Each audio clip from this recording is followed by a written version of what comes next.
A lot of times I find myself getting in a dinner time rut where I'm always fixing the same things over and over again because I find it difficult to find new and unique recipes that my family will eat. Well, I've been on a search for some new casserole recipes, and I think that I have found some that you and your family are going to love. Hey y'all, welcome back to Homemade Simple. If we've not met before, I'm Lori. I'm really glad you're here today. I'm excited to share these delicious casserole recipes with you. I know it's pretty rare that I share a casserole recipe on this channel, and the reason for that is because I really find it difficult to find recipes that don't have a lot of the prepackaged convenience food ingredients that I try to avoid for my family.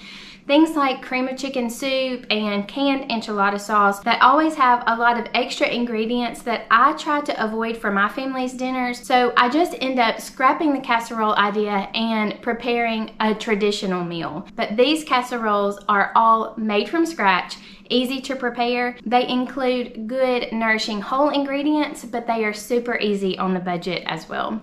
And I'm excited to share them with you. Let's get started.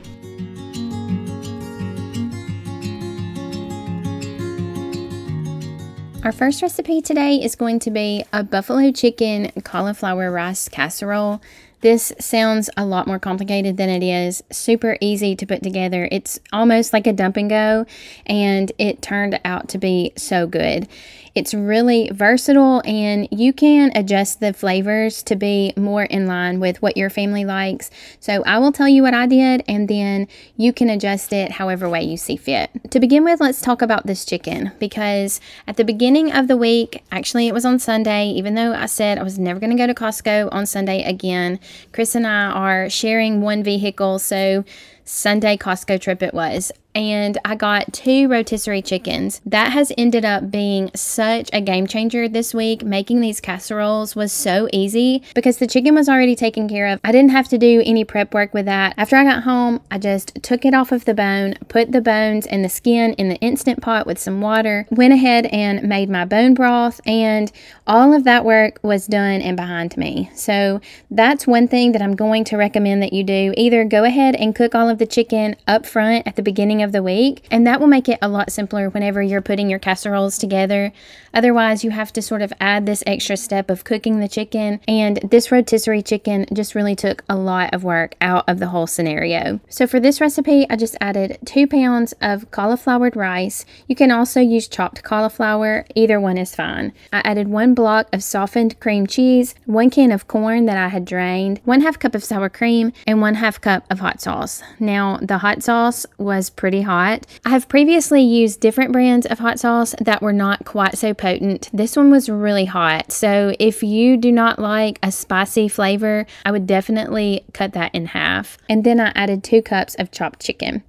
After I mixed everything together, I put it in my pan and topped it with 1 cup of shredded cheese. Then I just put a little bit more hot sauce on it, a little bit of paprika for color, baked it in a 375-degree oven for about 25 minutes until everything was nice and bubbly. I always like to broil casseroles for maybe 3 or 4 minutes, just until the cheese is starting to brown, and then it's ready to serve. I really enjoyed this recipe. I hope you will try it out. It's something a little different than what I normally have, which is always nice when you're looking to change things up a bit. Okay, now let's talk about this Southwest chicken casserole.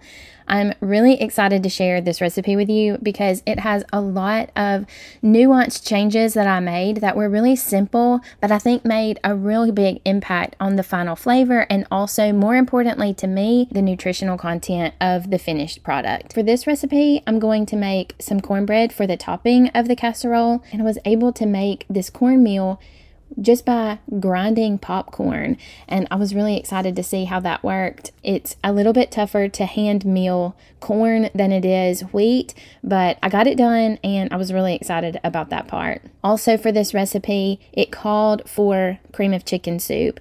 And like I said at the beginning, I really tried to avoid cream of chicken or cream of anything, condensed soups.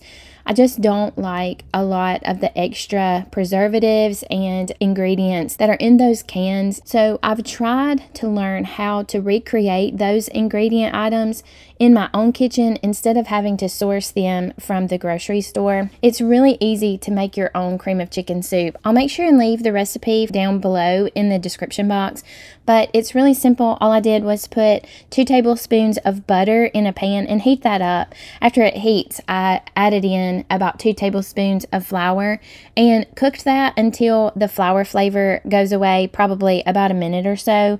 Make sure that you keep it good and stirred. And then I added 1 cup of chicken broth and 1 cup of milk, but you can use 2 cups of chicken broth if that's all you have. I put a little bit of onion powder in it as well, and then some salt and pepper, and just cook it on the stove until it thickens. Just keep it stirred so that it doesn't scorch on the bottom, and that's it. It's really easy to make your own. You can even make some ahead. If you know you're going to make some casseroles throughout the week, you just make a bigger batch and put it in the refrigerator. It'll keep for a week or so in the refrigerator in a mason jar. And that way you have a lot more control over the ingredients that you put in your food, but you don't have to sacrifice the convenience factor of opening up a can and pouring it in to make a casserole. For the cornbread topping, I'm just going to add 1 cup of the fresh ground cornmeal and 1 cup of flour. I used my own fresh flour, but you can just use whatever flour and cornmeal you have available. Then I added a 1/4 cup of sugar, 4 teaspoons of baking powder, a 1/2 teaspoon of salt, a cup of milk, a 1/4 cup of olive oil, and 2 eggs. And I mixed all of that together, and then I'm just going to allow that to sit while I mix up the rest of the ingredients. For the filling of the casserole, I'm going to add 2 cups of cooked chicken and 1 can of drained corn. I'm going to add 1 can of Rotel tomatoes, the cream of chicken soup that I put together, and 1 cup of sour cream. I'm going to mix all of those ingredients together and then pour them in my casserole dish. I'm going to top it with the cornbread mixture and baked it in a 375-degree oven for about 30 to 40 minutes until everything was nice and brown on top. Chris was having an office luncheon, and so I decided to send this recipe with him, so I didn't get to taste the final product, but he said that it was very well received. He said it tasted really good, and I'm excited to add this to my recipe book so that we can have it as a family meal very soon. Okay, I just need to tell y'all that this next recipe is a total game changer. It was the best casserole I may have ever eaten, and I really want y'all to try this one. It's an enchilada chicken and rice casserole.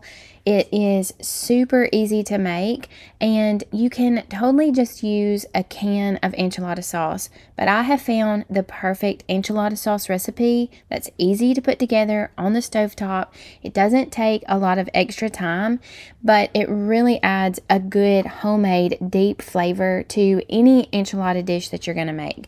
So I would highly suggest that you at least just give this recipe a try, and then if it doesn't make any difference to the end result in your opinion, next time you can just use a can of enchilada sauce. But I have a feeling that you're not ever going to want to go back. All I did was put 2 tablespoons of olive oil in a saucepan, heated it up, and then added 2 tablespoons of flour. You just stir that together for a minute or two. That will make a good paste, but it will take away all of the flour flavor. After you cook the flour for about 2 minutes, add 1/4 cup of chili powder and stir that in. You'll also want to add a couple of teaspoons to a tablespoon of salt, depending on how salty you like your food. And you can also add a little bit of cumin or onion powder. Just season it according to your taste and allow those spices to cook for another 2 minutes or so, and then whisk in 2 cups of chicken stock. Give that a good stir and allow that to thicken on the stovetop for about 8 to 10 minutes.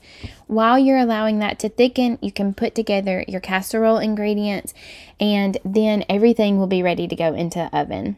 So for the casserole, I'm going to stir together 2 cups of chopped chicken, 2 cups of black beans. I have some in the freezer already ready to go, so I just used those, but you can use a drained can of black beans as well. I'm going to chop up 2 bell peppers, 1 can of green chilies, and I'm gonna add 2 cups of cooked rice. I cooked the rice on the stovetop, but you can also prepare it in the microwave. After my enchilada sauce is nice and thickened, I'm gonna pour half of it into the bowl and stir everything together. Once everything is mixed together, I'm going to layer the ingredients in a casserole dish. So I'm gonna start by putting down some enchilada sauce, and then on top of that, I'm gonna put the chicken and rice mixture. Then I'll add a little bit of shredded cheese and repeat that process once or twice until you have used up all of your chicken and rice mixture. And then top it with a little more shredded cheese and bake it in a 375-degree oven for about 30 minutes until everything is nice and bubbly. For the last 4 or 5 minutes, I like to put the oven on broil just to make sure that the cheese is nice and bubbly and browned on the top. I served mine with a topping of sour cream and a little bit of extra enchilada sauce that I had left over.